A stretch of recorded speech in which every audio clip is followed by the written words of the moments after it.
Hi, welcome back to the Math Lounge. We might be thinking in 4 dimensions, but we can only represent our structures in 3 dimensions. So let's get with it with some surfaces. Surfaces in 3D, the reason we talk about surfaces is because in 2 dimensions, your graph of an equation like this, y is equal to 3x squared plus 1, that is a curve so you end up with a curve in 2 dimensions if you have an equation. When you have an equation in 3 dimensions, x squared plus y plus z is equal to 2. So this particular equation forms a surface in 3 dimensions. So you can think of a surface as being a piece of paper. Here I've got a playing card. There, I'll hold it in front where you can see it. It might be bent in some way, but it's a surface, like the surface of the table, the surface of this jacket that I'm wearing.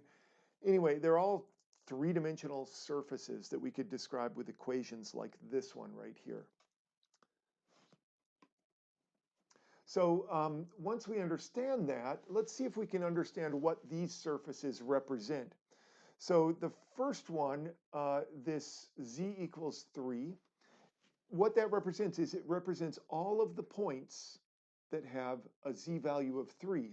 So if I'm thinking in terms of my coordinate system here, basically it's any point that is 3 units above this xy plane here. So anything up here that's 3 units above that. Now it's pretty easy to, if you imagine that, you can imagine sort of like a shelf. If you put a shelf 3 feet above the ground, or a table that's 3 feet above the ground, that's what we're talking about. So in terms of our graph, I could show you this graph here, and that sort of illustrates what we're talking about. Okay, what about this next one? Y equals 5. Once again, if we think in terms of this, y equals 5 is actually 5 units over in the y direction. So you're kind of over here somewhere. But that's not the only point that has y equals 5. In fact, all of the points along this plane, in fact, up here in this quadrant, there's a whole bunch of points. So you're talking about a wall. Sort of if I put a wall over here somewhere, I'd have y equals 5 as my wall. So here's my picture. Notice that this wall or this plane crosses the y-axis at y equals 5, but all of the points on that plane have the y coordinate equal to 5.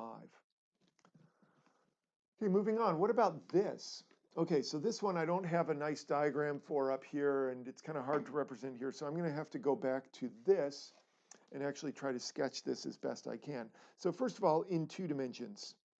In 2D, here's what you get for this particular equation. So remember, this is in 2 dimensions. This is just going to be a curve or a line. So x minus y equals 5 means that we're dealing with, I think, this.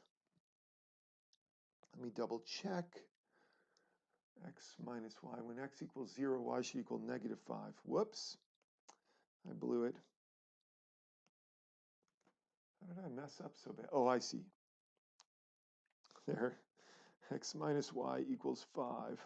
So that's the same. Sorry, I was doing this in my head. I shouldn't have. This is the same as y equals x minus 5. So you can, wow, it's like a delayed reaction there. Ooh. I try the 5 again. That's better. So anyway, so y equals x minus 5 is the same as x minus y equals 5. So that's in 2 dimensions.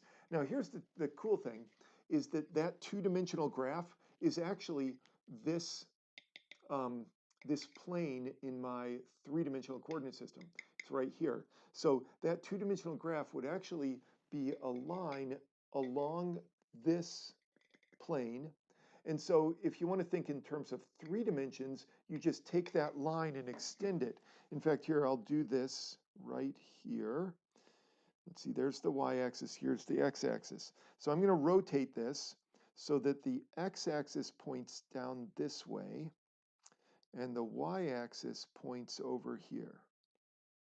I'm not going to put the z-axis in just yet, but there's my x and y axes.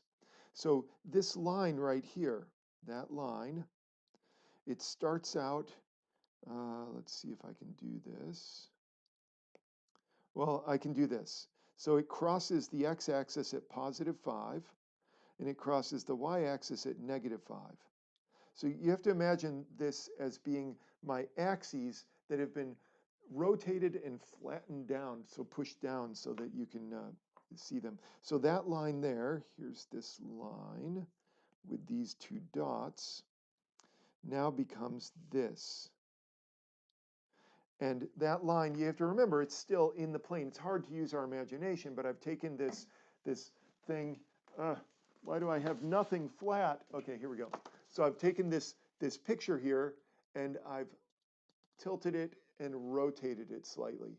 So tilt, rotate, boom, and you get the graph. So you can still sort of see it, but you're seeing it skewed. So that blue thing is still in the plane.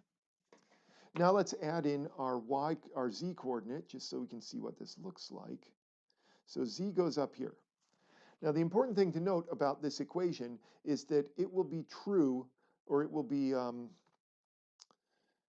correct for any value of z. So it doesn't matter what value of z you're dealing with. So basically what you can do is you could take that line and shift it up and down as far as you'd like. So imagine taking that line and shifting it up. I'm just going to shift it up like this. So both of those are straight up, and then it forms a line up here. So this is like a sheet of paper. So what you end up with is you end up with a plane that crosses through this blue line when it's in the two-dimensional, in the that blue line over there, which is behind my hand's behind it now. But so that's what we're talking about, is a plane. Wow, that was a lot of words for not much content, isn't it? Okay, so now let's go ahead and see if we can describe some surfaces. I want to describe the surface y equals 5. Okay, surface y equals 5. We already had something like this, so that's not difficult. I'll just draw this. So here are my 3 coordinate axes. Wow, that's extending incredibly slowly. There, it's done. So we have y, x, and z. And we're going to put in the plane. It's a plane y equals 5. Looks something like this. So I'm just going to put a little dot there to indicate that this is going through the point y equals 5. Maybe it'll show up any day now. Yeah, I don't know why it's super slow, so laggy. But anyway, there it is. That's the y equals 5 plane. Now, what about the x equals 2 plane? So let me do this in a different color. X equals 2 is going to cross through this point, x equals 2. Well, not that one. Let's try again. And then that plane is going to look something like this. So that'll be hovering sort of out of the, closer to you than the YZ plane. Finally, it asks, what is going on with the intersection of these two? Well, if you extend this thing far enough so that it crosses the plane of the red thing, and then let's extend this back just a minute. There we go. Anyway, where those two things intersect, where they overlap, I'm trying to pick an appropriate color. Let's go purple. Where they overlap will be on this line right here. So it'll be like a line where those two planes intersect. So there you have that. Let's move on. Oh, distance. So we're done with this video.